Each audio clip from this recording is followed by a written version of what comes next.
What's up with this internet shit? Scrapple TV. Hi, I'm Heather Barton. And I'm Richie Antipuna, and that's Snooky.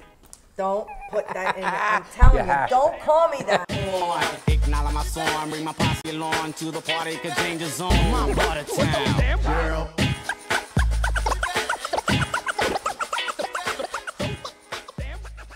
Well, I want to start off this week with something that somebody posted on the Kenzo Pride Facebook site. Bill Mowen said that, and I also noticed this too in the past 2 years, like Philadelphia public schools aren't flying the old red, white, and blue anymore. And there's actually a number you can call if it disturbs you or if you want to know why, and the number is 215-400-4040. So if that concerns you or that's something you want to look into, give that a call. But I've noticed that they haven't been flying the old Did you call? Stars and Stripes. I've been here all morning. You didn't call yesterday? I didn't call yet. My phone shut off. Pay the bill. Well, in a recent article in the city paper titled The Wasteland, which they're referring to Kensington. That's not nice. It was written by Isaiah Thompson and Anthony Campisi. It refers to the railroad tracks where the bodies of Casey Mahoney was found.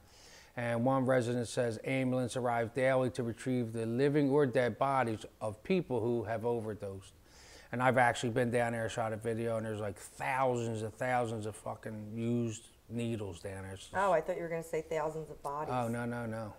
And well, they say the sounds of beatings and sometimes pleas for help wake residents up at night, which I said anyway. Like, I told everybody when all that Kensington Strangler stuff was going on, if you have any bitches or complaints, do it now, because Kensington was on worldwide news. Like, that's, it'll never be on the news again unless something like that happens anyway. And Conrail says, talk to the city. The city says, talk to Conrail. The cops say, don't worry about it, it's under control. Residents went to the Congressman Bob Brady and were suggested to do nothing. Brady's spokeswoman says no one in the congressman's office has heard anything about the viaduct, despite the fact that residents and neighborhood groups insist they contacted Brady's office. They have. Police officials, while acknowledging the problem, say their resources are stretched to the max. That property is really Conrail property. Asked whether the police could simply provide a heavy permanent presence by the tracks, something like the South Street Police Detail, 24th Police Captain of the district, Thomas Davison, paused for answering. I hadn't thought of that. It's an idea. Conrail claims they have the railroads policed. What these groups want most is for Conrail to commit to cleaning and refencing the tracks, at least the most crime-ridden parts of them. In return, they'll take responsibility for recruiting volunteers and or paid staff to help maintain the area outside the fencing and to make sure the fences stay closed. Well, also in the news, Grace, who is running for councilman, he takes credit for DeChico dropping out. I guess you heard about that one, right? Well, in the Star, Hayden Mittman did a report. DeChico has dropped out of the race. Joe Grace took credit for promoting criticism to the deferred retirement option plan, which you probably know about, which DeChico cited as essential reason for retiring. So as an enrolled official in the DROP program, DeChico will be able to retire for 1 day in December and collect a lump sum of $420,000. Now, I think they should fucking donate that back to the fucking city, because I don't think that's right. The city's crying fucking broke and they retire for 1 day and go back to work and get paid. That's a great idea. Citizens pay their fucking payroll, so I don't think that's right at all. Well, let me finish the story. That's what he says. On March 2nd, Grace unveiled what his public safety plan was for a safer Philadelphia, which he pledged to enact if elected. So gathering at the lot at Jasper and Cumberland, where Nicole Piacentini was found, he acknowledged the need to restore the funding for the land care program, which we reported on before. And he said it was a great program. It didn't cost a lot of money, and disorder leads to decay, and a vacant lot can become a breeding ground for crime. And we all know that. So he said that if elected, the first step would be, the safety plan would be to restore the $420,000 in annual funding that the city had set aside before. And he joked that, you know, DeChico could use his drop payment to afford the program. To fund it. So what you just said, you know. Well, my buddy, former Councilman Rick Mariano, returned to council chambers. Who you love. Oh, yeah. Now, if this had been any regular person, they would have never even got their chance to get in the council. But a few weeks ago, after the first time since being released from federal prison, Mariano returned to testify in support of a bill that would prevent employers from asking job applicants about criminal history. Mariano served 10 years in council before serving 4 years in prison for corruption. On the ban the box issue, he said being an ex-offender in a halfway house has shown him the challenges nearly 1/5 of Philadelphians face. And that's what I'm saying. This has been going on for years. How many Philadelphians you think complained about this already? Fucking thousands. Oh, yeah, I mean, plenty of people. They can't get jobs because of it. well, he said, I'm available if anybody wants to hire a union electrician at a union rate. And that's all the fuck it's about. He just wants to get paid fucking top dollar. You got to be like the rest of the fucking convicts. You're going to get paid minimum wage. Well, he was joking around when he said that, and he's working in a program as a program coordinator for an organization called Impact Services, which is in Kensington. Right.